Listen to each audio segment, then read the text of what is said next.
Benedict, kumusta na ang sitwasyon dyan sa PITX at naibalik na ba noong 8 bus company ang pamasahe sa dati nitong presyo? Magandang gabi, Monica. Sa mga oras na ito ay patuloy pa rin yung pagdating ng mga pasahero dito sa PITX at bandang mga alas 3 hanggang alas 4 ng hapon kanina nang makaranas ng bulto na pagdagsa ng mga pasahero dito.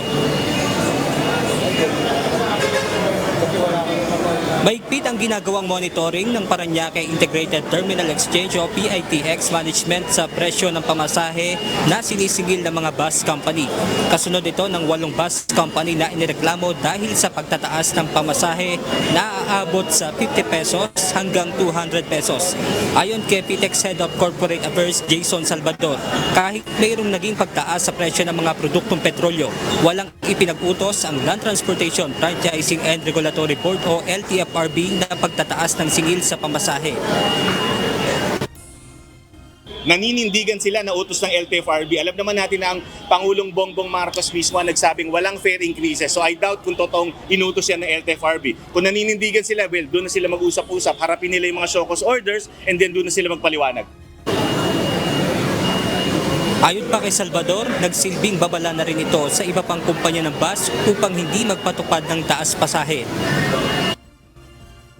And then nagbabala pa ang no less than the Secretary of Transportation na pagpatuloy nilang ginawa ito, diba, haharap sila sa either suspension ng kanilang mga prangkisa or total revocation. So nakita naman natin siguro, no, tumalima na sila sa warnings na ito. At siguro naramdaman na rin ng mga operators natin na nahihirapan din naman yung mga kababayan natin. Kaya siguro hindi na nila ginagawa ito. Dagdag pa ng PITX official, ibinalik na rin ng mga nasabing bus company sa dati ang kanilang presyo sa pamasahe. Well, I think binalik na, 'di ba? Kasi pinatawag na sila ng LTFRB mismo at yun nga, nag-issue ng stern warning ang Department of Transportation against this. Na haharap sila sa either suspension or cancellation ng prangkisa. So mahirap din namang hindi nila sundin yan kasi nakasaalang-alang diyan yung kanilang operation, yung kanilang negosyo. Pero para kay Ivan Embudo, nauunawaan naman niya kung may ipinatutupad na taas sigil sa pamasahe ang mga kumpanya ng bus dahil na rin sa mahal ng presyo ng langis. So, ganun pa naman, wala naman ako magagawa, di ba? Anong anuhin ko. Siyempre, yun ang presyo ngayon nila. Gawain ko naman to na umuwi sa probinsya para makasama yung pamilya ko, ganun. Makasama na rin yung anak ko. Si Johnny Soneja naman, mas pinili na lang mag-commute kaysa magdala ng sariling sasakyan pauwi ng Catanduanes dahil na rin sa mataas na presyo sa kada litro ng diesel. Okay naman sana, mas maganda pag may sakyan kasi tuloy-tuloy yung biyahe mo. Yun ang kagandahan sa may sakyan, sariling sakyan. Kung pili kang huminto, hinto, saglit lang, biyahe ka na naman ulit. Pero ang bus kasi marami, siyempre sa mahal ng diesel, pwede kasi mas maganda pa mag-commute ka kasi mas malaki pa ang gastos ka sa kwan, itatawid pa ng dagat. At dahil may inaasahang bulto ng pasahero, nagsagawa ng pag-iinspeksyon ng Office for Transportation Security at Bureau of Fire Protection dito sa PITX. Kabilang sa sinuri ng OTS ang metal scanner upang makita kung may dalang ipinagbabawal na bagay ang isang pasahero. Pinagtuunan naman ng pansin ng BFP sa naturang inspeksyon ang dalang fire extinguisher ng bawat bumabiyahing bus. Pinaalalahanan naman ng BFP at OTS sa mga bus operator at driver na nararapat na walang harang ang mga fire extinguisher upang madali itong magamit sa oras o kung sakaling magkaroon ng sunog.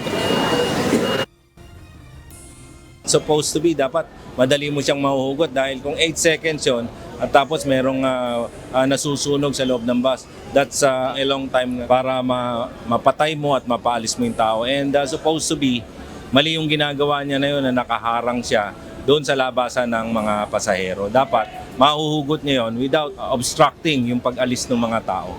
On a regular basis, nire-require po talaga namin ng fire extinguisher yung mga bus for immediate response. Mabilis po na naapula yung sunog pag may fire extinguisher sa loob ng mga bus po natin. Samantala dahil half day lang ang pasok ngayong araw, inaasahan na ng PTEX Management na ngayong hapon hanggang mamayang gabi dadagsa ang mga pasahero na maaaring umabot sa mahigit 200,000. Pero kahit may pagdagsa ng pasahero, siniguro ng PTEX na may mga bus pa rin na masasakyan pauwi ng mga probinsya.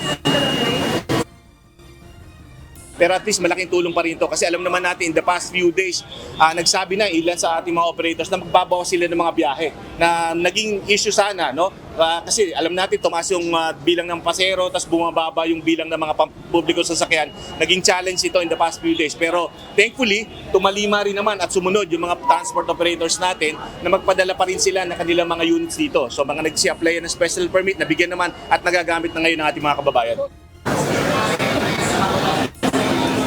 Monica, as of 6 p.m. ay umabot na nga sa mahigit 157,000 yung naitala ng PTEX Management na mga dumating na pasahero dito. At ayon din sa PTEX ay wala pa silang detalye tungkol naman kung nasuspinde yung operasyon nitong 8 bus company. Dahil kung sususpindihin ang operasyon nito ay magiging malaking problema para sa kanila kung kulang ang bus na bibiyahe patungo sa mga probinsya. Yan muna ang ating update mula rito sa PTEX. Balik sa inyo dyan, Monica. Maraming salamat, Benedict Samson.